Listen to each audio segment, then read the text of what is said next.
Jordan trying to shake off Starks. Oh, what a move! LeBron James with no regard for human life. Final seconds. Bryant for the win. Iverson against Gill, the crowd on its feet. Allen for the win. Welcome to the Sneaker History Podcast. What up, what up? Welcome back to the Sneaker History Podcast. My name's Nick. I got my guy Mike Guillory here with me to talk some kicks. What's good, Mike? How you been, man? All good, man. You guys missed the most insightful conversation that we didn't push record on, but you can just imagine, I guess. Yeah. If you've been listening to the show since we did the pre-roll episodes way back in the day, we just had about an hour pre-roll conversation. So maybe we need to get back to that. You know, do all the leave a comment, review, YouTube, all those things that you need to do to get us to see that you want that to happen. Maybe we'll make that happen. But I don't know, man. I feel like it's been a while since I've been on. I've had so many different sicknesses and life things happen. So it's just good to be back like a normal, gonna do a little rocking and copping, gonna talk about some normal sneaker things happening. It's going to be a fun little episode. But I'm actually looking forward to seeing what you got, what your pickup is. So I'm gonna let you get us started. Cool. Yeah. So of course we got to go to Rockin' first, and Rockin's going to be my series player only, player 1+. Shout out to that team out there. They sent me this pair. It's their newest model that's dropping here in a couple of days, but all I'll tell you is that if you're sick of taking those Nike L's from those Protros from Kobe's, take a look, because this is literally like the evolution of like a Kobe 8 or Kobe 11. Super nice shoe, plays on court, super awesome, and they're an awesome brand to work with. They listen to their consumer and keep changing their product to make it make sense for everybody playing in it. So kudos to them. But my cop is something that's going to be around our conversation today, but this is going to be the ES22, the Emmitt Smith signature sneaker that has only retro now for the second time since 2012. And you don't see this often. And Reebok, they kind enough to send this pair over. And I think they're really digging into their archives now since they've moved away from Adidas, or, they're not owned by Adidas anymore. They've been able to really dig into their archives now. We've been noticing that this year. And stuff like this, people have been asking for. And it's really cool that they're going back and being able to pull that stuff and really do their own thing now, since they're not kind of being micromanaged by the Three Stripes. Yeah, I mean, I as a 49er fan, I can't say anything good about that shoe technically, but not the color at least. it's definitely a great shoe. I would definitely not mind having one of those. That color is like the iconic color, though, right? Emmitt, look, he ate up defenses in those, so can't be mad at it. So, right? Nice. I'm kind of on the same page as you as far as the rockin' and coppin'. So the rockin', I went a little Barry Sanders. Oh, this is a retro Michael Schumacher colorway. So this is a shout out to the Exhaust Notes podcast, Rowett and Todd. This is a Zoom Turf. I think this one's like 2014. Yeah, I remember the retro of those again. They were heavy. And between 2010 and 2015, 16, there's some good retros of those turf shoes. Yeah, I mean, I have the original, on the originals, the Barry Sanders had the Barry Sanders autograph on certain ones. The Schumacher had Schumacher's autograph on there. I have those, but they obviously are crumbled and sticky and all that fun stuff. Yeah. But wore those, and then this I just actually picked up. This is not my size, but we'll probably give it away in the Discord. The Trainer SC, aka, or I should say previously known as the Trainer SC3, the Auburn joints. These were at Ross? I knew you were going to say that. Marshalls.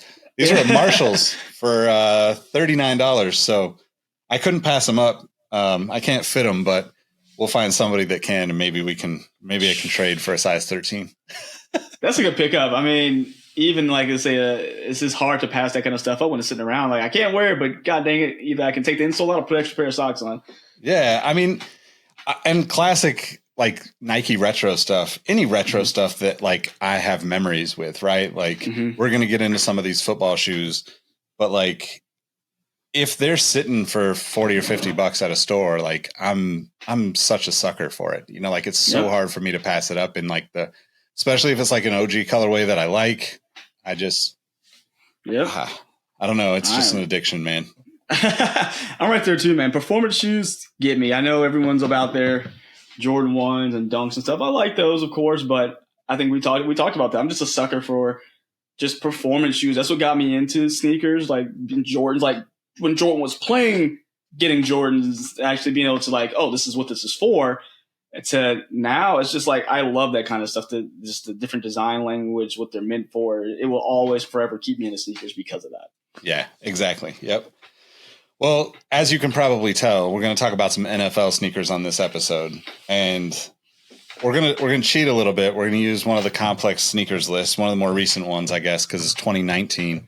I know that Brandon Edler and Russ Bankston and I did a list years and years ago, but I know with all these mergers with Complex, it's a little bit hard to find the old stuff. And now that Soul Collector redirects to Complex sneakers, who knows how many of those old stories you're going to be able to find. But this one's written in them anymore.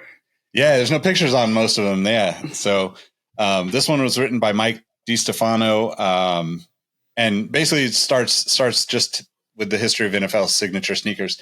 I think there's a ton on this list. I don't know if we're going to get through all of them, but there's also a lot of interesting things that happen with NFL sneakers that aren't a part of this conversation because, you know, things change and things get brushed under the rug. So we got a lot to talk about, but I figured I'd just start off by asking you, when you think of like an NFL shoe, what's the first shoe that comes to mind for you?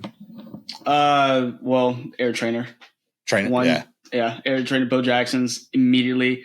That one and the Revis, which is a shoe I never had. Always wanted. Always like, I get it when it goes in an outlet. Kept going. I just like, it can get lower. Should have bought it because I didn't know that we're going to just never make them again. But those are two that I always think of.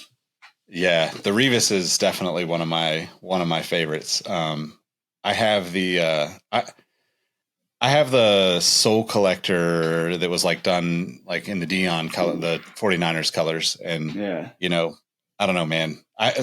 When stuff like this comes up and we start talking about it, I'm just like, damn, I was just like lucky to be a nerd about sneakers at the right time, work my ass off and get put in a place where I could get connected to all this whole industry and work for all these different companies. But the Revis shoe is super underrated in my opinion. Like it was hot for such a short time and then it was like gone. So like people completely forget about it. And man, super awesome shoe. But yeah, dude. So the list that we're going to look off of, you know, we'll put it linked in the description wherever you're watching or listening to this, but starts off with kind of one of the more iconic players, I would say, to ever play the game with the Kangaroos of Walter Payton. And shout out to MLP. I haven't seen him in the Discord, but he was tagging me on Twitter today. And I would say the most, I don't know if prolific is the right word, but I think of like the most prolific Chicago sports fan. That's who comes to mind.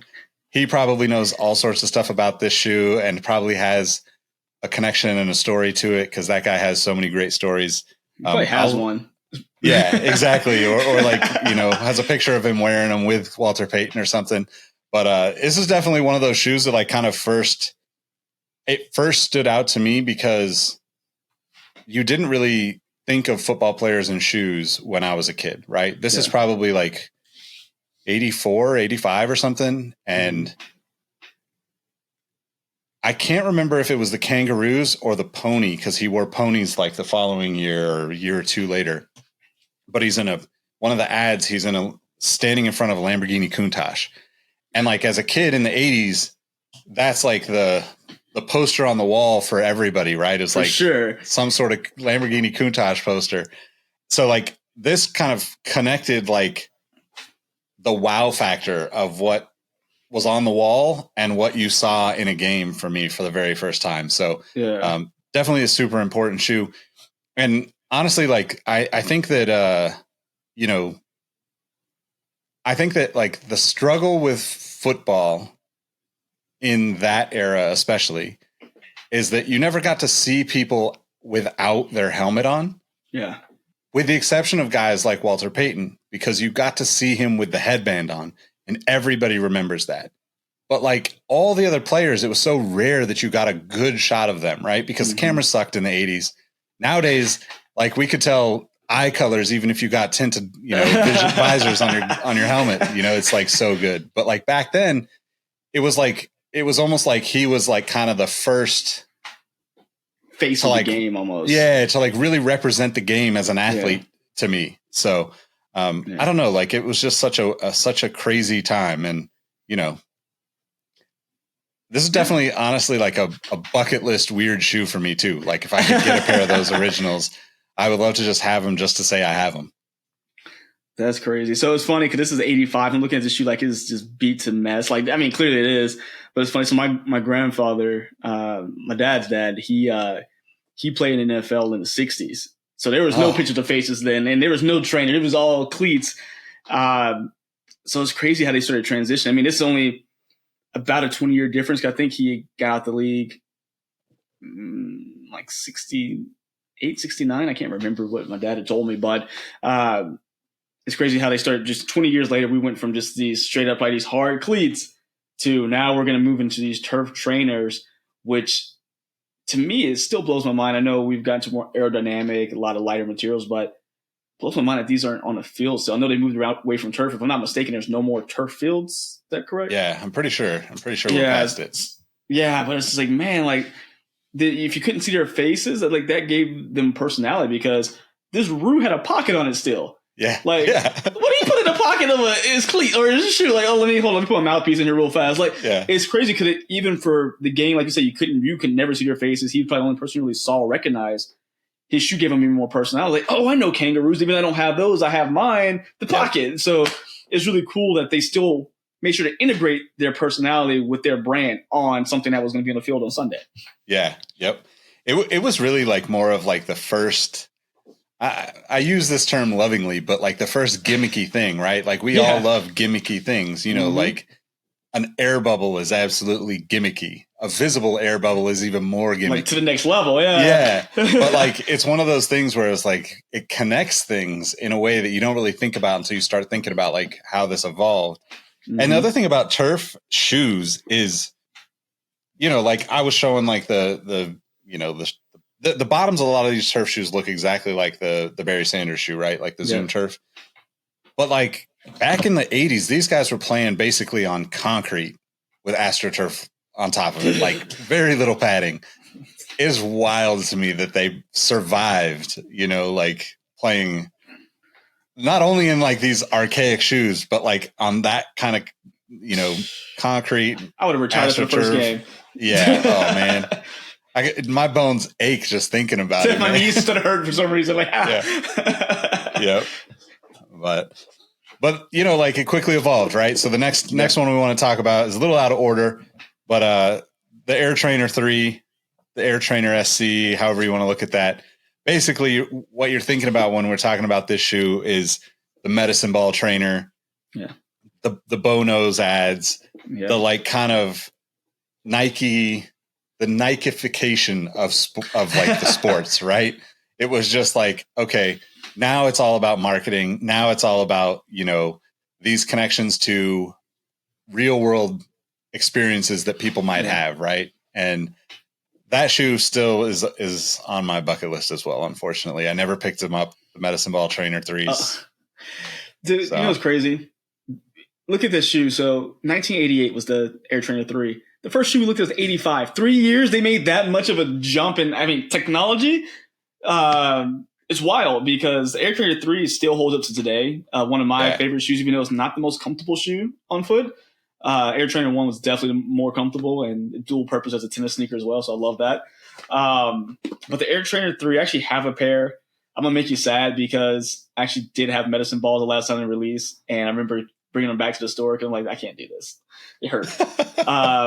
But my dumb self, I got intrigued. The Biotech colorway came out. I found a pair. Yep. For retail, I bought them. So they're sitting in my closet right now. Gotten probably 3 wears in them because they hurt so bad, but they just look so dope. Yeah. Yep. I mean, and that evolution from like 85 to 88, 89 was like, there was all those like random Field General and like, you know, the I forget what I'm drawing a blank, but there was a Nike like coach's shoe that came out during that time that was like an official coach's shoe that was basically like a low top turf shoe. The Monarch or something? No, it's just super simple, right? It's like, think about like if you took like a Nike runner from the 80s, mid 80s, and just threw a flat turf bottom on it. Gotcha. Okay. Field General is not the right. There's another one that's out there, but I know what you're talking about, because I think that's what Union is supposed to be bringing one of those suckers back. Really? Soon. I think so. That's crazy. Yeah. And so, I'm like, I don't know if anybody wants that, but hey, yeah, I'm here for it, I guess. Yep. Yeah. On that note, let's move on to the next one, I guess, huh? Trainer SC2. This is one of those like kind of iconic shoes that took a long time to come back as a retro. Yeah. And I am not organized enough to know where mine are, but they are in a box in storage. I definitely have the what was the infrared-ish colorway, and then the citron colorway. I knew you had to have that one. Yep. I remember when I worked at Champs, that was a very popular shoe when people would come in looking for that one. And I feel like that one and the next one we're going to talk about were always out together. Like, for some reason, I feel like they were always released really close to each other, to where they were sitting on the shelf next to each other a lot of the time. Not one I ever bought. I honestly wasn't a fan of the collar on that one's like the extra neoprene collar. Like, wasn't a big fan of that. I think where they kept it kind of like that 3/4 cut, where you can see where you actually the sock liner. I like that a little bit better, but still iconic nonetheless. Yeah, so for me, like the strap, I just always wanted a strap on it somehow. Like, everyone like that. Yeah, the original SC, which is now the Trainer 3, and then the SC2, like those were both like the two that I really wanted as a kid. And then like the other one you're talking about, you know, like kind of the Trainer, the shoe that we know as the Trainer SC now, which was technically the Trainer SC3 originally, is like the Bo Jackson Auburn, you know, kind of purple and or purple and orange and white and gray. And I actually had for the longest time an original pair of, again, infrared. Like, I'm obsessed with infrared, if you didn't know that. But it crumbled on me probably like 2010 or so, and I just had to let it go. But it's hard to let them. I mean, sometimes you just want to leave them in boxes all crumbled. Just put you back in there. Yeah, seriously. Yeah. I mean, that was one of the shoes. This is before I knew Mario, but that was one of the shoes I let go to. I let a couple of pairs go to somebody who was going to try to restore them. Yeah. And put new soles on them, but not somebody I kept in touch with. I mean, maybe they listened to the show and remember, but you know, give Nick his shoes back. Just tell me you're wearing them. You know, just tell me you actually swapped the sole and are wearing them, and I'd be happy. But next one on the list is Air Trainer Max 91, which is the crossfoot strap. Again, getting right into the heart of Nick Engvall in high school with the air raids and raids. Yeah, everything with straps was like on my radar. So this is a good one. But the weird thing about this shoe, it's retroed a bunch of times. I don't remember seeing anybody wear this shoe in the NFL. It's a Bo Jackson shoe, obviously. Yeah. But is this a Bo Jackson shoe after he got hurt and then just never played in it? Is that why I don't remember seeing it, you think? When did he retire? I don't remember when he retired. That's a great question. I feel like that would probably give us some more context behind it, because, I mean, to be fair, I was I don't want to show my age here, but I was 2 when the shoe came out, so I don't have any fond memories of the NFL with it. I honestly. Yeah, this is he retired in 1990. So this is one of those I don't want to say that, but I have those post-mortem career shoes, basically. Yeah. Where I've never seen pictures of anybody wearing it. That helps at all. I don't remember it. It's still a dope shoe, but yeah, it's not really high up on my list. But we are about to get into some that are near and dear to my heart with the Dion line. So, and Dion's back coaching at CU Boulder. So look, this is the only year I can root for him. Only year. Because you're going to the Big 12 next year. You guys know what's it all about. My team lost to Texas State. Bunch of idiots. But, yeah, I'm rooting for Deion this year. And he's got his kids laced up in his shoes. First of all, have you seen the bottoms they put on those things? They turn them to a comfy React bottom, Lunar React or something. Yeah, take my $200. I know that's what you're gonna charge me. Take my $200. I'm gonna buy them. Yep. I mean, that could be applied to so many shoes on this list we're gonna run through, right? True. Update the tech and make it comfortable and soft and cushiony like the stuff that we have access to now. You sold me. I'm broke. Like the original Diamond Turf, probably top 10 shoe for me all time in just about any colorway. I absolutely love the shoe. And it is, all these shoes are just tanks. Like wearing these Zoom trainers today, the Zoom Turfs today, it's like, yo, I feel like this is how Hoffa got dumped in the East River, they just put him in a pair of old trainers and dropped him. They're so heavy. It's ridiculous. Because everything else that we wear now is so nice and light and comfortable and just, Are we weak? Is that, do I need to just go, do I need to start doing wind sprints? Me getting old? I need to start doing wind sprints in these Emmitt Smiths and see if I get my legs stronger, because I shouldn't be complaining if they performed at the high level in these. That's your next video, man. Does it perform on the football field? I thought about it, and I'm like, look, guys, I'm forewarning. I never played football. My routes could be a little shaky, but we can make it happen.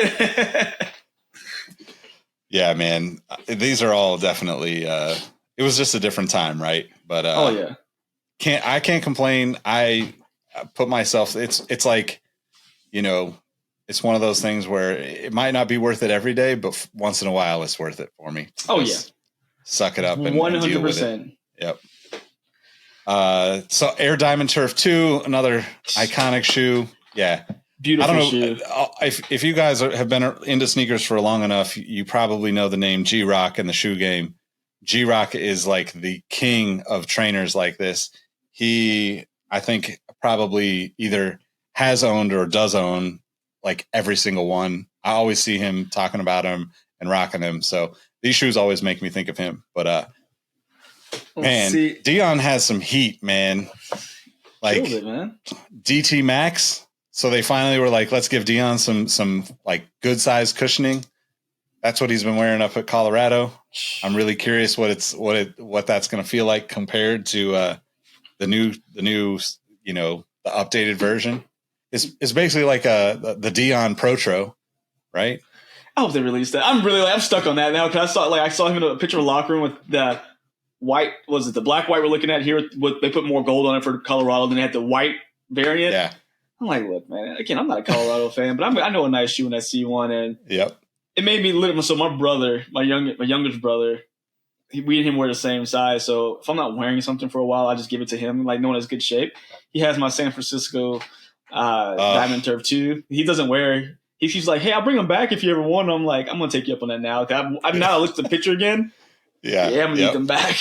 Yep.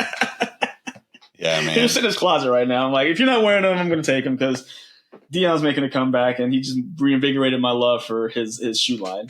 Yep. All right, so the Diamond Turf 4. This is where me and Deion parted ways, because he went to the Cowboys. Even though he got another big bubble, and the shoe looks super dope, had the midfoot strap. It also got a little chunky. I was not really too crazy about it. But the one thing I do remember about this shoe when I saw it in the stores back then is the lacing was the same style as the Jordan 11, with that quick lace things, eyelets. And I don't know why that always stood out to me, even though it's kind of buried in the shoe when you look at it nowadays. It's not something you would see in turf trainers, because they can get ripped off. I mean, even when I look at the Emmitt Smith, that has that same quick lacing system, because they really look like they based this off the question a lot. But it's weird to see it in a turf, because someone steps on it, can still. It's not Kevlar; it's gonna rip. Yep. All right, so the Diamond Turf 5, another Cowboys shoe for Deion. This one came out in '98. This was kind of when the Nike football or training line kind of went towards the Jerome Bettis sized everything style. So you had it's probably on this list, but the ubiquitous Max and the Bull Trainer and all these like chunky shoes. Bull Trainer's next, actually. Oh, Bull Trainer. That's a little bit before, but it's one of those shoes that makes me think of it. Just because like all those guys, I think Bettis. So Bettis is on the Steelers. Yeah. Rod Woodson was on the Steelers at that time or around that time. Yep. Remember seeing that, like him kneeling next to his helmet in those. This was like full on, like I was invested in any professional athlete that is wearing a sneaker on TV. Like we would watch sports to see what sneakers were being worn at that time. So, oh yeah. But, next one is, honestly might be equal to or better than any of the Diamond Turfs. The Nike Air Mission, Junior Seau, rest in peace. Mm-hmm. That shoe was everywhere. There were so many good team colors of that shoe back in the day. See, that's like the next one. So I didn't have I don't remember too much of the Mission. I remember seeing it kind of here and there in like East Bay and stuff like that. But the Air Veer, how many different colorways did they have? A white base or black base with every color of the rainbow to go with that, like the strap. I'm like, how many did they make? It is crazy. Yeah, tons of them, man, tons of them. And the crazy part is this is also when Nike was trying to do, like East Bay had all the team colors for everything too. Mm-hmm. And then Nike was also trying to do, what was the shoe that just retroed on the basketball side that had the straps? Oh, crap. It's the one he did, the Unambush one. I'm drawing a blank on it right now. Wow, I didn't know. I just saw it on sale too. I thought about buying it. Oh my God, hold on. Wow. Yeah. We're going to figure this out because now I feel like I should get my sneakerhead card taken away. Ambush Nike. I feel God. I can't think of it at all, man. Adjust Force. Oh, Adjust Force. Yeah. Why did I have to look? All right, we may have to just edit that out because I don't want anybody coming for us. Look, we know what we're talking about. We're human. Shut up. Yeah, exactly. I mean, at the same time, though, on the basketball side, they're doing the Adjust Force and those kind of things. So they're trying to do interchangeable things because they already see that, they've got to just get the colors out there for kids to buy for their teams. And this is back when you could probably, I can't remember for sure, but I think the Veer and maybe the Mission were actually customizable on East Bay where you could get your name embroidered on it or a number embroidered on it. I know a lot of the basketball shoes back then had that option, right? Like people have, a lot of old Reeboks and Nikes that had that option from East Bay. All right. So next one, we got the Air Speed Turf Max. Yep. This is probably most famous for Dan Marino and the Dolphins colorway.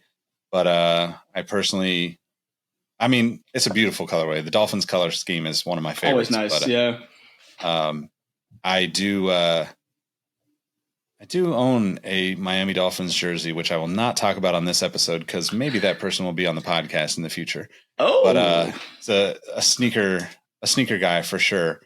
But I definitely have the 49ers version of this somewhere in the stash, in the archives. Yeah. Next up, the Air Barrage, the biggest shoe on earth. Yeah, tank.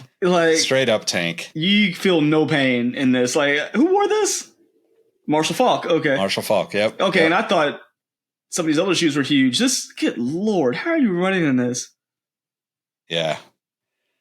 So that makes me think I actually have another shoe that might not be on this list. We'll get through more of this list first before I jump to it. But another Colts player also had a signature shoe for a couple of years with Reebok. But next one on this list is the Barry Sanders Zoom Turf, which in the Lions colors, chef's kiss, man. Yeah, it is really a nice, freaking beautiful shoe. 96. This is that you can just really see the design evolution of and how everything in the company was connected, right?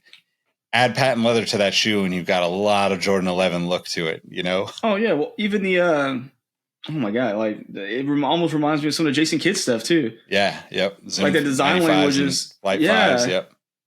Yeah, definitely. Next up, we got the Air Pro Streak Max. You might remember this one for one Reggie White. Although as sneaker heads, you probably remember Reggie White wearing Air Jordan 11s with a cheese head on his dome. This was a 96, 97 shoe. Got a little bit bulkier. Got that fake carbon fiber weave over the top. Big air bubble. Gotta get the carbon on there. Yeah, not my favorite design, but definitely one that's memorable for sure. I mean, take the strap off. You have a bulkier version of the Griffey Max 2. Yeah, a little bit. Yep. Yeah. Next up, we got the Nike Air Zoom Jet Turf. This one retroed a few years back. Brett Favre and Barry Sanders wore it back in the day. Zoom Air, big old Zoom Air pod on the side. Like you said, it's like the Zoom Flight 95, right? Or the Zoom Flight, the kid, what was it, Zoom? What is that? Yeah, the Zoom Flight 95.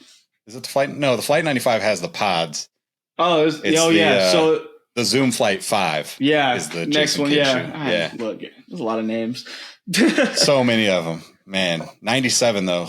The follow-up to the original Zoom Turf model. So I'm gonna throw a curveball here. There's actually another shoe which I do not have access to, but I do own, and if I can find it before I get this episode published, maybe I'll get a picture up of it. But the Super Zoom was a shoe from this era too that I think kind of fit in between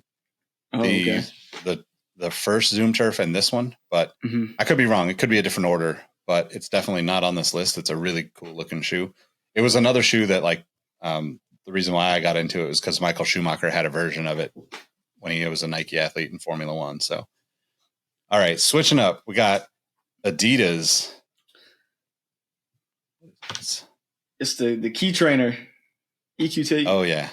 I never seen this shoe before until I was looking through this list earlier. And Adidas, if you can hear me, you need to retro this. This thing looks slick. Oh yeah, this is a feet you wear football shoe for Keyshawn Johnson. It's a crazy 8 for football. Yep. I like this a lot. I think they retroed this maybe about 10 years ago now. Well, I missed it. But it wasn't, what's funny is and this happens to a lot of these shoes, but a lot of them aren't popular when they get retroed. I mean, look, I just picked up Auburn SC trainers for $40 at Ross or Marshalls or whatever. It's pretty crazy. But I think a lot of this stuff is just trends too. We haven't had a trend where people want that bulky shoe for a while. It's been so Dunk and Samba and Jordan 1 specifically even. Bring these suckers back because I really like the shoe. It's low profile. All right. Found something I need, but I'm not going to buy it on eBay because someone's going to knock me over the head with it probably. Yeah, that's a sweet shoe though. All right, another one that is near and dear to my heart, the Ubiquitous Max. Who named this? I don't know, but this is a Jerry Rice shoe from 97, 98, I think. Has that 97 full bottom. Air Max 97 Air Max bottom 97 bottom on it. Pretty dope. Pretty crazy shoe for football. Yeah, it doesn't look like a shoe that Jerry Rice would actually wear. No, I see him wear something slick, a little sleeker, a little like that. Yeah. I mean, again, but it was the 90s, so everything was freaking huge when it came to shoes. So. Yep. All right. Next up, this is all you, man. Yeah. Well, I mean, the ES22, freaking another. I don't understand how Emmitt Smith just wore this chunky monster. The picture we're looking at is going to be the 2012 with the gum bottom, but originally. This had a lot of it was translucent stuff for, I think, the middle pod. So, I mean, everything else looks pretty dang similar. I mean, this thing is honestly a Reebok question for the turf, if you look at it. Same design language. Had, of course, back then the Hex Light was chunkier, a little bit more cushion than it is now. But it's a cool shoe. I'm not a Cowboys fan whatsoever, but I can appreciate the shoe actually looks really nice. I like it. Yep, me too. Next up, we got the Total Air Bus Max. This is the Jerome Bettis shoe I was talking about. Bus.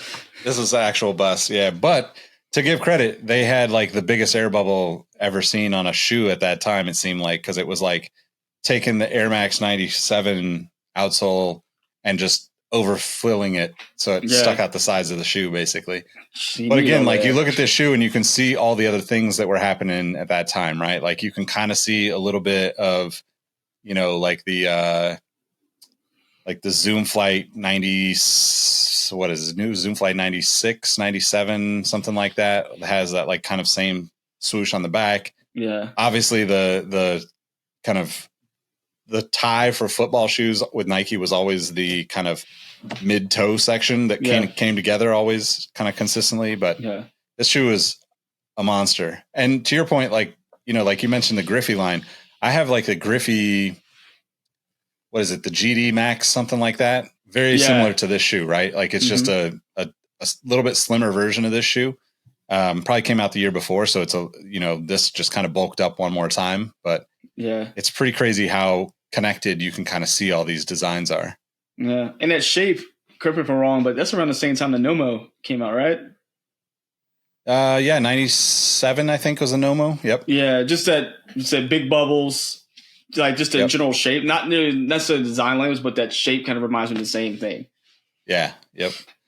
Next one kind of is like turning the corner on some of the design stuff, but also still some Griffey vibes with the Air Max Field General. This was a Cordell Stewart shoe for 98, which was like kind of the this kind of like transitioned the design language from old school into like the Mike Vick era, in my opinion, right? Like you started to see like, oh, kind of like when you look at basketball shoes and you think of like late 90s, early 2000s when you start going into foams and all of that, like posit type stuff and flight posit and all those, like, hey, they're expanding and trying some really crazy new things.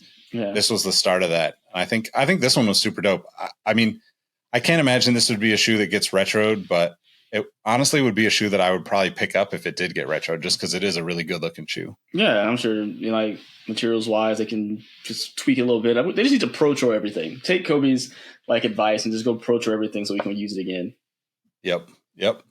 But I think, what do we got next? So I think, we don't want to drown on too long on our list here. So I think a good way to tie it up for us this evening is going to be our couple Jordans when we have good old Randy Moss, with his Jordan Super Freak. I remember these like in store, like set like, cause this is really like when Team Jordan really started. I never owned any of them, but I just had this weird vivid memory of them sitting on shelves, like in Foot Action, whatever, Foot Locker, whatever stores we had and when I was a kid. And that one, and then of course the Jordan Mossified, I think all those probably things that a lot of people who talk about sneakers won't talk about, but it's really a big deal because he was the first person to have his own Jordan sneaker on a turf or on the field. Yeah. Yep. Did you have these? No, I never got these. I did like the first version especially, but just never came across them. I know like the other one on there is Donovan McNabb, the trifecta, which was like kind of the evolution of the two of those. Mm-hmm. I think it was interesting because like Jordan Brand didn't have like a presence on the field that much back then. Now we see all sorts of retros and everybody has a Jordan. 12s. But, and everybody's got the custom cleats. Everybody's got their own PEs. They make PEs for the teams, all the craziness. But it's kind of interesting because it is crazy how much the Randy Moss shoes, like they somehow like outleapt the everything, right? Like they somehow made it from football to like Foot Locker and East Bay as a Jordan shoe that like no other, I don't think any other, especially that first one, right? The Super Freak. Like, and I know they retroed it a few years back, but so it might be a little just of recent memory syndrome for me, but it's just crazy how much that shoe transcended the sport and kind of became an off the field thing that I remember seeing people wear. Yeah. And I don't know what, it looks like you can hoop in that shoe as well. Because I know like they have a normal rubber bottom when you buy it. So that definitely doubles as a basketball sneaker. And at that time, that's when, did he come back? What year did Jordan come back again? Was it 2000? 2001? Yeah, something like that. But this kind of filled that void. You had Randy Moss, just a freak athlete on the field. Kind of go with the name of the shoe. And he played basketball. He played high school ball with Jason Williams. So. Yeah. So it's one of those things. Is like he had the personality, the athleticism to really make that popular sneaker, even though it wasn't necessarily tied to Mike directly. Yeah. Yep. Totally. Yeah. I mean, so I'm going to run through a few of them just because we're going to run out of time if we go through the whole list. But obviously, the Mike Vick line has its own look and feel. Yeah. I mean, I think this is like a love-hate. The whole line is a love-hate relationship. Like if you were into these shoes all the way through the Zoom Vic, the Vic 2, the 3, the 4, like they were just like next level dope, or they were just like way too over the top for you at that time. There's no in between on those. Yep. That brought us up to 2006, according to this list, which then gets you into shoes like the LaDainian Tomlinson Air Max LT 21, which kind of like very representative of 2008 in sneakers, where like you think of the hyper dunks and that kind of stuff, a lot of team shoes. And it looks like they just like made a team shoe for football and then threw his Chargers logo and, numbers on it. The other thing that I was going to say about this list that we missed, going back to 2001, I don't have them on me right now, but I do have a pair. I was telling Mike, I do have a pair of Answer 4 turf shoes that were made. I think they made a handful of colorways, a handful of cleats and turf shoes back then, which were pretty sure were available in the East Bay catalog. So the pair I have is like the, kind of just the red and white pair, but just a cool thing to see and have. Cause I know they didn't produce a ton of them because obviously, they're not going to sell a lot of those, but it was cool to see all the companies kind of being more experimental back then, even putting feet you wear, like Adidas putting feet you wear on the Keyshawn trainer is like, it's just a crazy thing to do.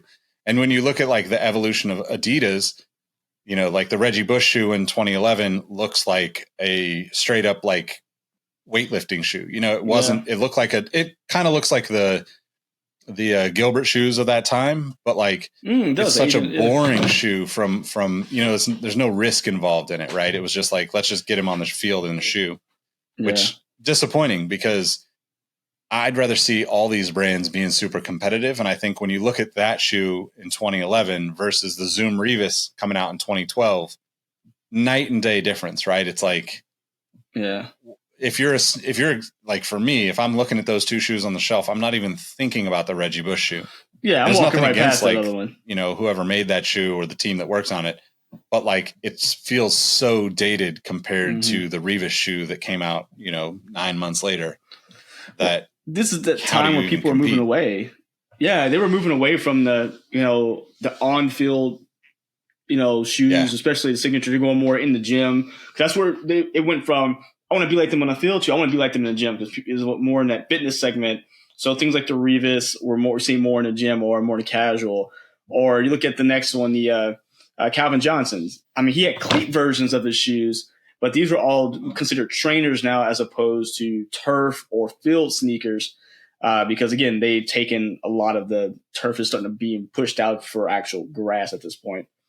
Yep. Yeah, and then that kind of gets us into the RG3 stuff from Adidas where they finally brought Boost back into it. I thought these designs were actually pretty dope. Yeah. Obviously, he had plenty of struggles on the field, so I you can't blame Adidas 100% on that because like if you don't have a guy out there pushing the product, it's tough to sell a performance shoe. But man, that shoe when it first came out, I was really stoked on because it's a good looking shoe. Yeah, it looked like they did it the right way, and unfortunately, he just had maybe a handful of years in the league, if even that. He had I think five total. Yeah, he was not too long ago before he went to ESPN. He was backup for the Ravens behind Lamar, which he actually won the game he played in. I'm biased. I've always been a fan because I was there. Like, so my freshman year at Baylor was when we sucked. My sophomore year is when he came in. Well, rest is history at that point. But his knees, man. He had too many blown ACLs. I mean, you can only do so much when you get those fixed a couple of times. They're not coming back. Yeah, man. Yep.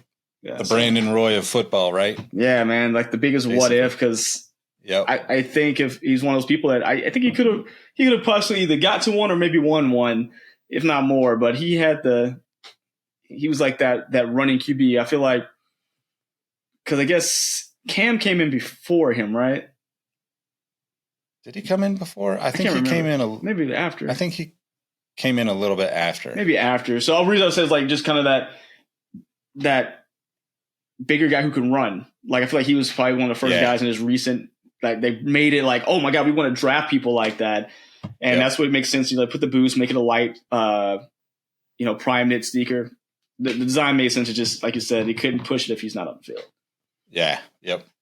Yeah. Speaking of Cam, the Cam Under Armour, the first Cam shoe, I have the. I don't know if you remember, like it was actually before the Jordan 28, but the Jordan 28 had the roll down thing. He had like the Cam shoe snow from boot. Under Armour had the same thing like 2 years prior. Yeah. And I still have that pair somewhere around too. And it's just one of those shoes I can't, like, it's not worth anything, right? But it's just such a weird shoe that I can't get rid of it.